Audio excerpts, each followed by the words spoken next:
good self. So, but before we begin here, and now this morning, before we read and talk about this, we'll stop, have a word of prayer, and then we'll get into it. So if you pray with me. Father in heaven, we thank you for this day. We are grateful to you for this time that we have, the world that you have made. We are grateful for the opportunities that you provide, Father, not least for this one now, where we can study your word and discuss it with each other. We ask that you would bless us as we do so, that we can become better understanding of the word that you have given us and better know what you would have us do with our lives, how we should live, how we should act, how we should speak. We are grateful to you, Father, for this, the word that you have granted, the revelation of yourself to us. We are thankful for all the things that we have, all your many blessings, but we are thankful most of all, Father, that you sent your son Jesus to be a sacrifice on our behalf to redeem us, and we pray these things in Jesus' name. All right, so as I say, Ecclesiastes 10:19. Because we are so close to the end of chapter 10, I'm just going to read into 11. These chapter and verse divisions, of course, are purely arbitrary. My wife is looking at me with a quizzical look. Uh-oh, you're getting called out in front of everybody. Oh, so I go back and forth. I have the NIV here because I had that since I was in high school. It was a gift, and it's got all the notes that I've made over the years. But this one, I really like the language in this. This is, I think it's called the New Literary Translation. It's essentially the ASV with modernized English. So they get the these and the thous and the giveths, and they switch those to modern English. But otherwise, it's basically the American Standard Version. And I just find the language poetic and very pleasing aesthetically, which is why I like to read from it whenever I get the chance. But mostly I'll be in the NIV. You will have, I don't know that a digital copy of this translation exists. It was only done in 2016, so it's less than 10 years ago. All right. Sorry, I should make that clearer more frequently since I stand up here and use it so often. But as I say, 10:19, and then I'm going to read through verse 4 of chapter 11, I think. A feast is made for laughter, and wine makes glad the life, and money answers all things. Revile not the king, no, not your thought, and revile not the rich in your bedchamber. For a bird of the heavens shall carry the voice, and that which has wings shall tell the matter. Cast your bread upon the face of the waters, for you shall find it after many days. Give a portion to 7, yea, even to 8, for you do not know what evil shall be upon the earth. If the clouds are full of rain, they empty themselves upon the earth, and if a tree falls toward the south or toward the north, in the place where the tree falls, there shall it be. He who observes the wind shall not sow, and he who regards the clouds shall not reap. All right, so there's a number of different things here, obviously. This, as I have reiterated for the past several weeks, and we'll probably continue to reiterate, at least until we're through probably chapter 11 in its entirety.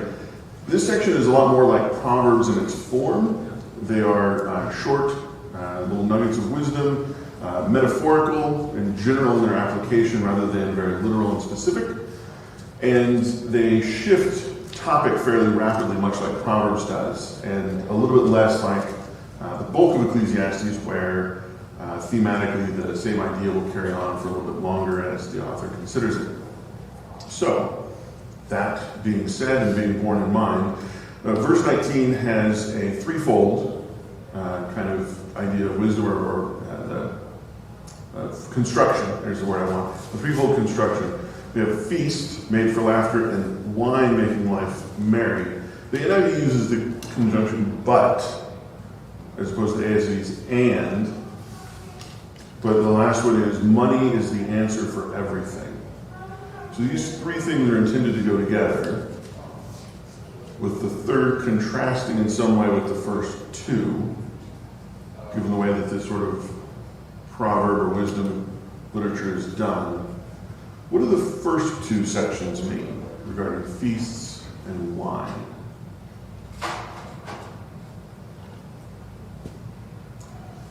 And if necessary, why are they put there in opposition or in contrast or in conjunction with the third, money?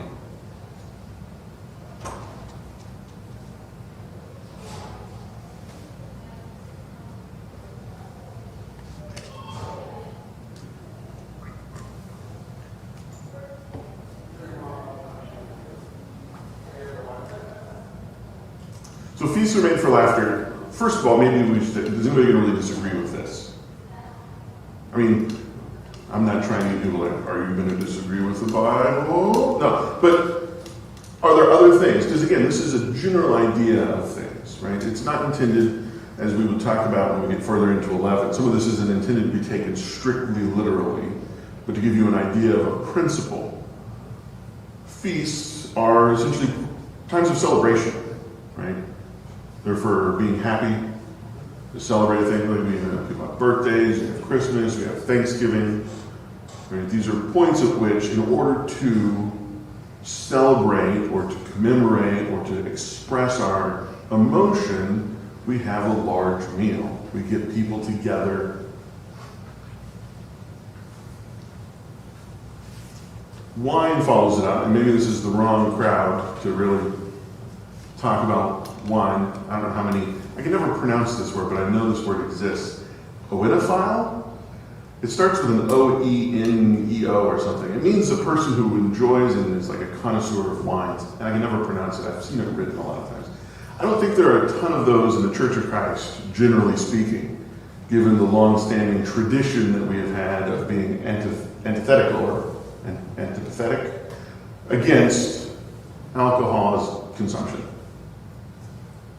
But clearly they're making a point about what wine is used for, whether or not this is something that is considered suitable or appropriate. It is certainly the pattern of the world. And we'll note that he's talking about having a drink, not getting drunk or drunkenness. Or this is true. And the feasting wasn't intended to be the gluttonous or the drunkard. So they're kind of, staying away from that. But yeah, if we exclude that, then yes, feasting is the merriment of the family, and the wine is just to make merry, just to have a drink and share a drink with friends. Sure, and even outside of, again, a religious kind of context, a Jewish context, a Christian context, what do people do oftentimes when they have a significant event occur in their lives? A wedding, or people have champagne, people make a toast, celebrate their business deal, whatever it is. Frequently, there is an alcoholic drink involved in a form of celebration, right? And we get this idea, as you're pointing out, this is from back in verses 16 and 17, where there's a contrast drawn specifically between feasting at the appropriate time and place and for the appropriate reasons, and avoiding, as you say, drunkenness in verse 17. It talks about that. So clearly the first two, I think, lines of 19 are about celebratory events. Things that people do to celebrate because they're happy, but things are going well. So what does it mean that we bring in the third line, whether we have but or and as our connecting word? Money is the answer for everything. So I think he's going along the same line. He's not saying, it's more like capitalism achieves goals. He's not saying money is the answer to everything and all you need is to, give everything up and chase the dollar. Mm-hmm. He's saying money can help all the other things that are going to happen, but your celebration, your gift to your family, your whatever you're doing together, that money is going to help you achieve that. Okay. It certainly is very useful, right? I mean, yeah. Yes, ma'am. What he was saying, mine says money buys anything. Okay, yeah. So the money is going to get you those celebratory things. Sure. You can't have many things in life without some form of wealth, right? Or at least some measure of exchange to provide for it. It's just how the world works a lot of the time. Yeah. Are there two different ways to understand this with the, Mike, yeah. Don't you think there's a little sarcasm here in this? A little sarcasm, you said? Yeah. Maybe. Why don't you elaborate and we'll see if I agree. Well, it's kind of an open statement. A lot of money is going to solve, just some temporary, bring you some temporary relief, I think, to whatever harsh conditions you might be going through at the present time.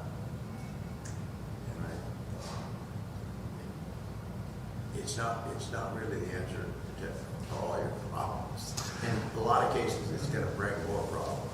No, that's true. I mean, the author of Ecclesiastes, Kohelet, clearly knows that wealth is not going to provide meaning in your life. He talks about this in the early chapters, that specifically having a bunch of money does not provide you with a direction or a purpose or meaning to your existence, no matter how much you have. So whatever application it has in terms of being an answer has to be somewhat limited, simply because of what he said earlier. Yeah? Just perhaps in moderation, like the other things. A feast is made for laughter as long as it's not gluttonous, right? Sure. Wine make you glad of life as long as you're not alcoholic. Money answers all things as long as you don't expect it to be answered. That's a good point too, that all three of them can be understood as things that have utility in a limited capacity, or used in moderation, used appropriately and with the right sort of restraint in different ways, right? Because you can use money for all sorts of nefarious purposes as well, right? There's terrible things you can do with money, yeah. I wasn't here last week, but at the beginning of the chapter, he talks about the wise and the fools. So if he's contrasting that and he's setting up that that's part of the conversation, now he gets to this part and he's saying that there are that limit. Money can be somebody's god too, just like the gluttony and the feasting, the wine and the drunkenness. That can be the end all. And he's saying all three of these have utility. That's a good word.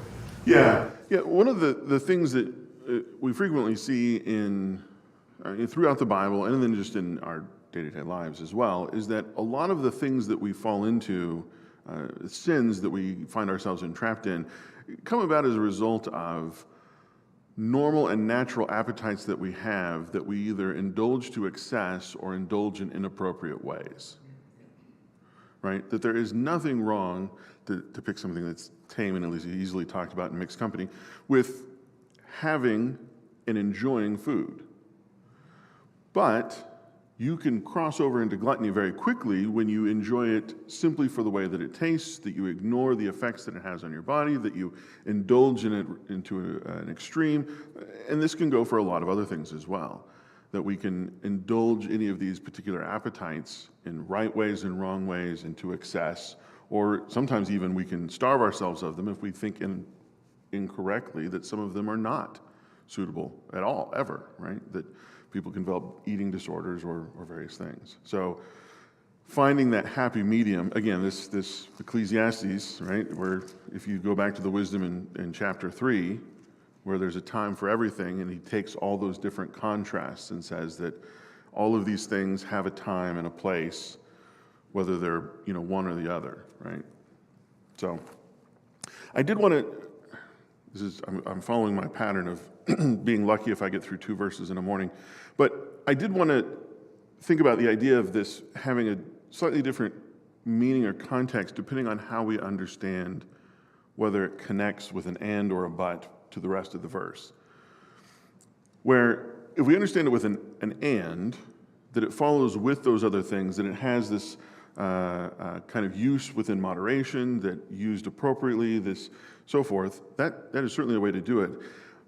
But if we understand it with a but as a contrast rather than a third point in favor of an argument, it takes on a little bit of a different shape, which is to say that you can't really use a feast for something that is other than a happy, enthusiastic good time.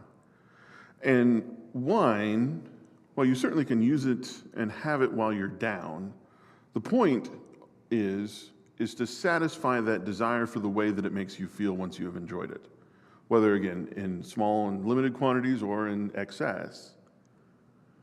But money has uses for all kinds of things, right? We can use it terribly inappropriately and for all sorts of destructive purposes as well.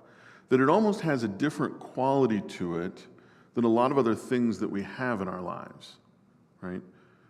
That it is, in some sense, more neutral. It doesn't have as much of a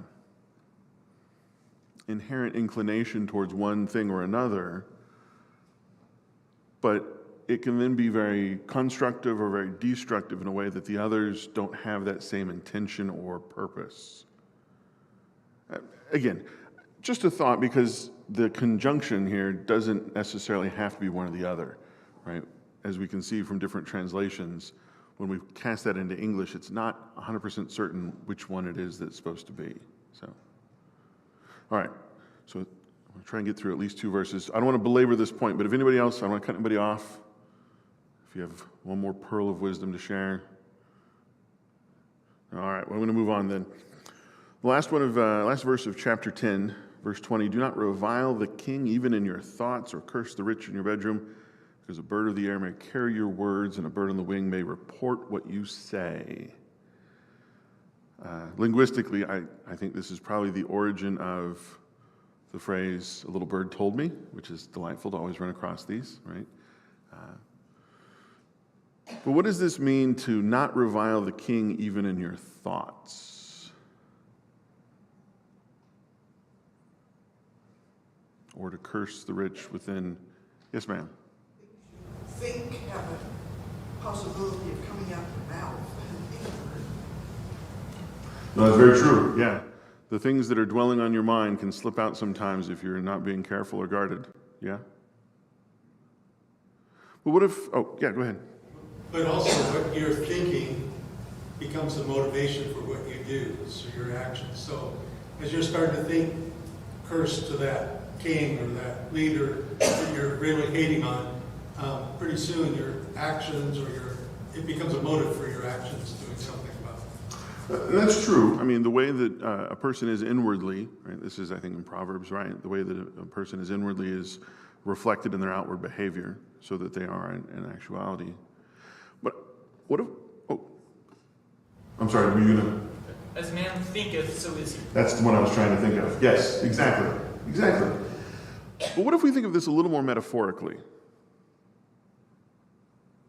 What does it mean then, if we don't take it maybe quite so literally?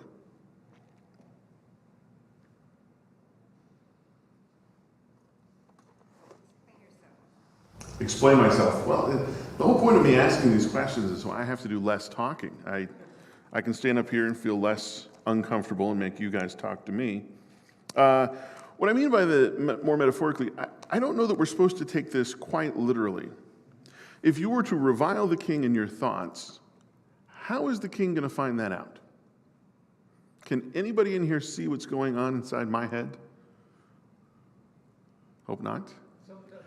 Sometimes my face reveals what I'm thinking. Sometimes your face reveals what you're thinking, sure. But again, if you're in your bedroom thinking private thoughts to yourself as you're waiting to go to sleep at night, who's going to know?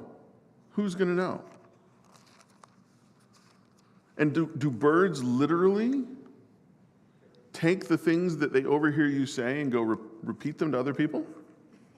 Only in the witch's tale. Yeah, not that I've ever encountered in real life.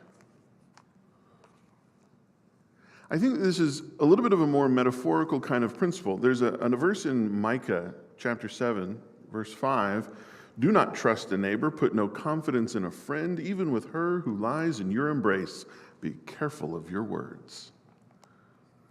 Which is, I think, more what this verse is actually trying to get at, a little bit. If you don't say it, no one can repeat it. And you never know who's listening.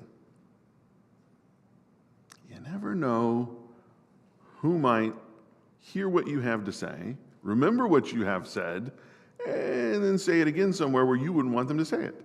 Yes, sir? In the Army, we call that operational security. Exactly, yeah. Loose lips sink ships, right? It's a famous World War II poster, right? When you say things, when you're not careful about saying it, if you don't say it, no one can hear it.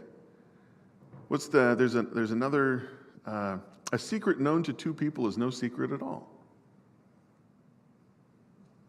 Because you can control what you do with the things that you know, but you do not control what other people do with their knowledge. So what is the teacher saying here? What is Kohelet trying to tell us? Don't ever tell anybody anything secret? Don't trust anyone? Well, again, I would say that goes a little too far. Again, this is more like Proverbs. These are Never comes back the way that you said it. This is true. This is true. We run risks for these things. I think that, again, it's a general idea of a wise practice, which is to say, be really careful. If you would not be willing to have other people hear what you are saying, you might not want to say it. Right?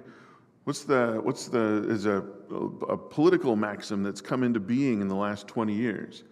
If you don't want to see it on the front page of the New York Times, don't write it in an email. Someone's going to share it. Someone's going to tell a friend, who's going to tell their friend, who's going to tell a reporter, and as you're running for governor, you're going to find out, oh, hey, everybody gets to know what I wrote down because someone told. The point isn't that you can't tell anyone anything. I'm not saying, don't trust your wife, don't tell her. No, that's not what I'm saying, and I don't think that's what he is saying either. But it's be careful. The things you think are secret may not be as secret as you think they are. And choose your audience wisely. But there's another way that we can take this, another direction we can go with this, which is if you don't do or say things of which you would be ashamed, then you don't have to worry if any of these things ever happens. Who gets told? They could still be things that you would prefer people not to know, right? There are things that I say that I would like to keep between two people, right? But if I don't do things that I would not want known, or I would not ashamed of doing, right? Things that I'm trying to hide because they're bad and wrong and evil, then I can deal with a little embarrassment, right?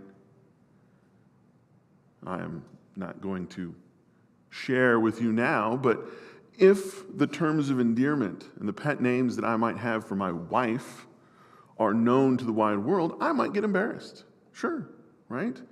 It's personal and it's emotional. It's close to me, and I might be embarrassed by that. But I don't have to be ashamed that I love my wife.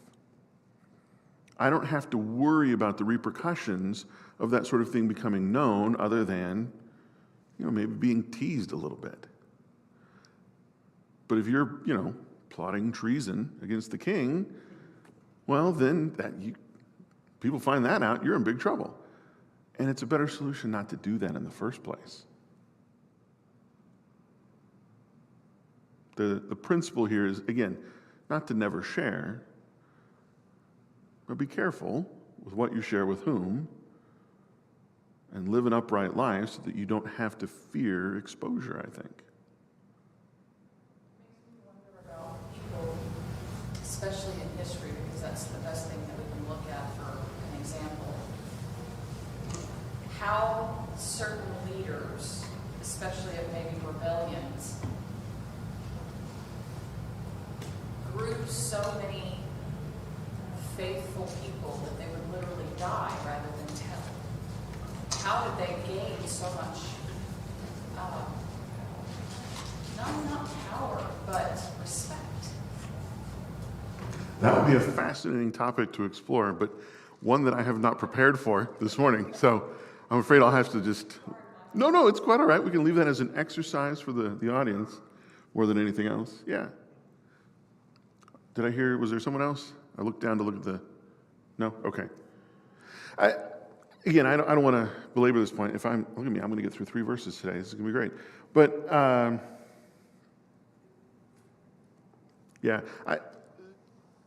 this idea of, I don't want to say being taciturn, but just simply being deliberate in what we say is a theme that is throughout the Bible. And though this Ecclesiastes is largely, again, written from a secular point of view is the wrong way to put it, but from a direction that looks at this as wisdom that is able to be apprehended by anyone, regardless of their faith in God or their belief in a particular set of principles, this is one that I think is, again, like most of the book, easily applicable across the board. But this is a theme in James, right? Who can govern the tongue? This is the sort of thing that, there's a verse in Micah that takes the same principle. This idea of being able to control what you say is so fundamentally important. There's a lot of this in Proverbs, that while other things may also be just as true as we go through, few of them will have such broad applicability from the mundane, everyday moments of your life to the weightiest things that you do and say and participate in, right?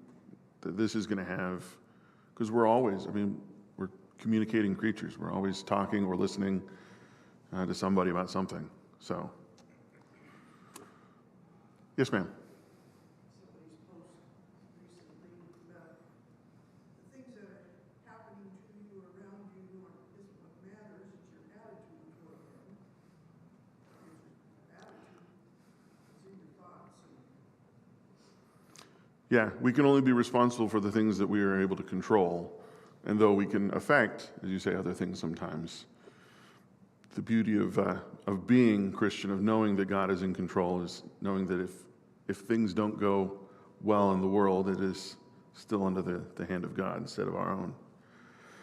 All right, well, I'm actually going to get through two more verses because this, the way that they broke this up is a good section here for two.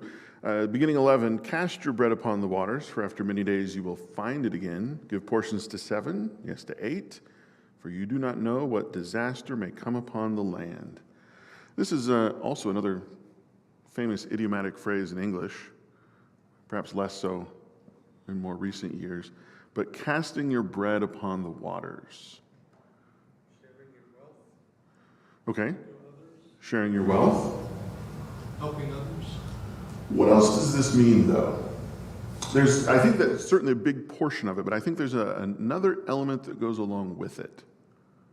Storing up for tomorrow, being able to support yourself, not just today, but next week and the week after. Ooh. Casting bread on the water it's going to dissolve. Yeah, it's an interesting picture, mental image. I don't know that the bread that there is referenced here is similar to the bread that we necessarily think of.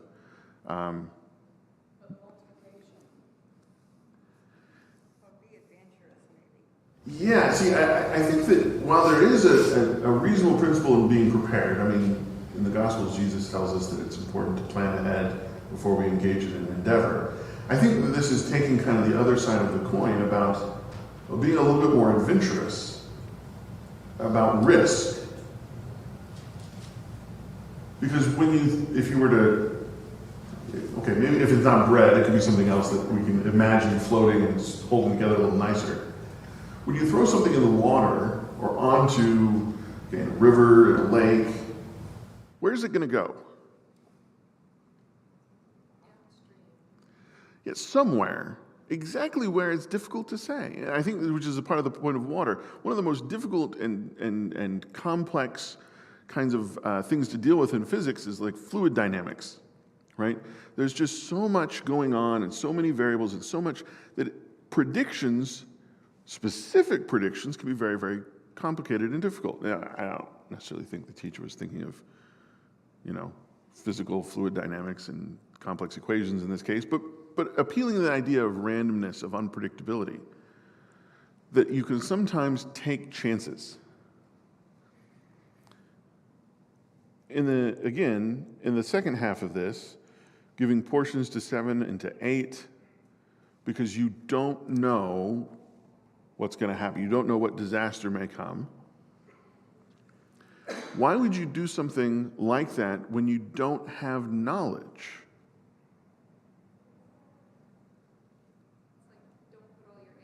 Basket.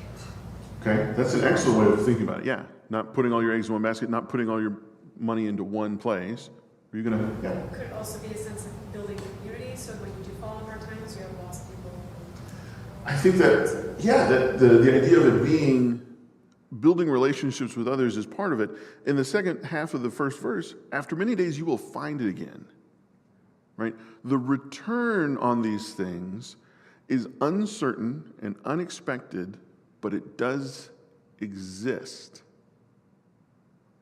That it will come back in ways that you don't know or understand. And again, if we take this as being not literal, we're not literally going down to the river and throwing bread in, and the ducks will eat it, is really what's going to happen around here. But as a more metaphorical idea of wisdom, I can invest in different ways, not necessarily monetary, but invest my time, my experience. I can give my friendship in different ways to different people without knowing or expecting a specific return on that I will then reap the benefits of later. I met someone, a friend who later became my roommate in college, and we both of us made an effort to extend friendship to one another. Even though we had never seen each other before, we didn't really know each other, we didn't have a ton of things in common. And here, 25 years later, he's still really good friends with me. And I have been able to depend on him for things in my life that I have needed at different points in time. He has been a help. I didn't do that specifically in order to get things from him. I didn't do that specifically because I was trying to think of what sorts of benefits I could derive from this relationship. But when I make these connections and when I take a chance and invest in other people's lives, I can benefit them. And in return, it comes back and benefits me in ways that I can't even predict after periods of time that I haven't even imagined. That one of the things I think he's talking about here is that it's not possible to plan for everything that long term. But when we are willing to take some of these chances, right? We do this with our children, right? We invest a lot into them without knowing what their life is really going to be like. And this returns benefits to people sometimes in ways they can't expect or understand or imagine, right? Kids grow up and get married, and then you have in-laws that are in some sense an extension of the things that you invested into your child that can provide benefits to you, extended family, grandchildren, in ways that you can't predict now. Like, you know that things like that are out there, but we have to take these risks. We have to put these connections out. We have to put parts of ourselves out into the world without fully knowing and understanding what the return, if any, and what is going to be. Right? We don't know what disasters are coming in our lives. This is the second half of verse 2. There are good things, right? We get back what we put out, but also we don't know what problems will arise. We don't know what problems will arise for us, but also for other people, the people in whom we invest. My roommate in college, his father died of cancer recently. And it's sad, but one of the benefits of this friendship is that he knows, even though he lives farther away, and his mother is closer here to where I am, that he has someone that he can call whenever he needs to, if he needs someone to go check on his mom. Right? There's no way he could have predicted this 25 years ago. But he was willing to take a chance and be friends with someone he didn't have to. And there are benefits that come out of that that insulate us against the terrible things that happen in this world in different ways. And we can never see the ends. God is the only one who can see those ends, but we have to sometimes take those chances. Okay, I've monologued for a long time. I'm sorry. Other thoughts? I want to give people a chance to participate too. I don't want to lecture and pound the... The saying, the web that Yeah. it's, and that one's usually a negative connotation, but it's not, it doesn't have to be.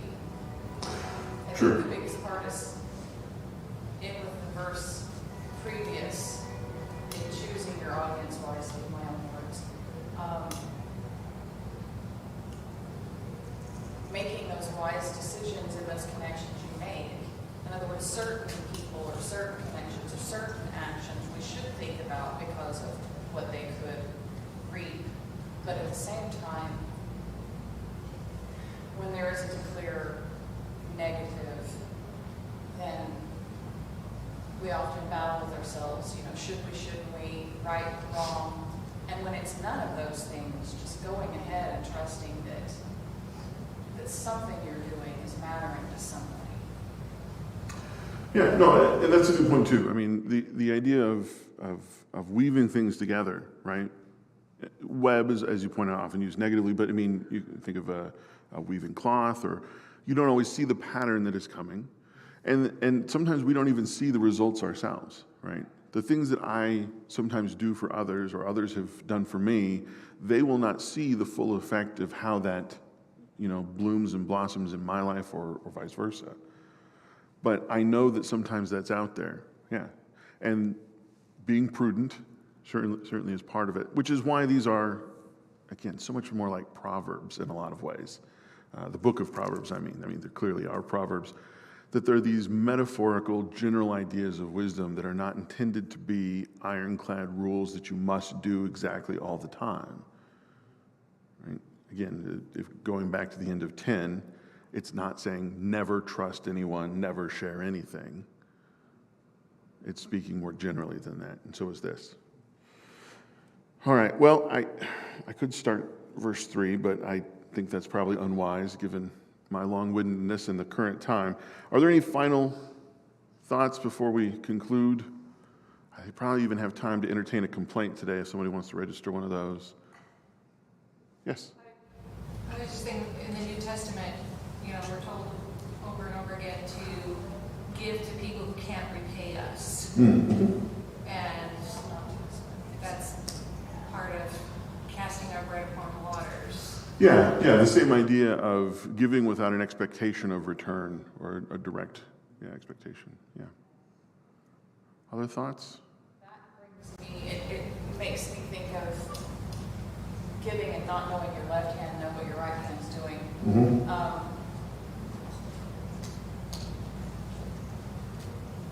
I think that, I hope that, at least, that comes with maturity. When you're younger, you tend to think, how's this going to benefit me, or is this connection, going to benefit me, or, should I invest in this because it could further me? And instead, I think God teaches the absolute opposite. If you have the ability, do it. Just do it. And yet He always turns it around. Yeah. It's an excellent place to end. The reason that, I would say the kind of cosmic reason that God wishes us to give without expectation of return in some ways is because this is an emulation of the way that God gives. God does not benefit from us. He doesn't need us. And so all of His giving to us is strictly out of His love for us and for our benefit, not from any sort of expectation of return. And as we model Him, this is the sort of giving that we need to have, the idea of giving for the benefit of others without trying to do it in a sense of how am I going to benefit from this later? What's in it for me kind of idea. All right, well, I am now slightly over my time, as is also customary for me, but I appreciate everybody's time and attention, and we'll talk again some more next week. Thank you.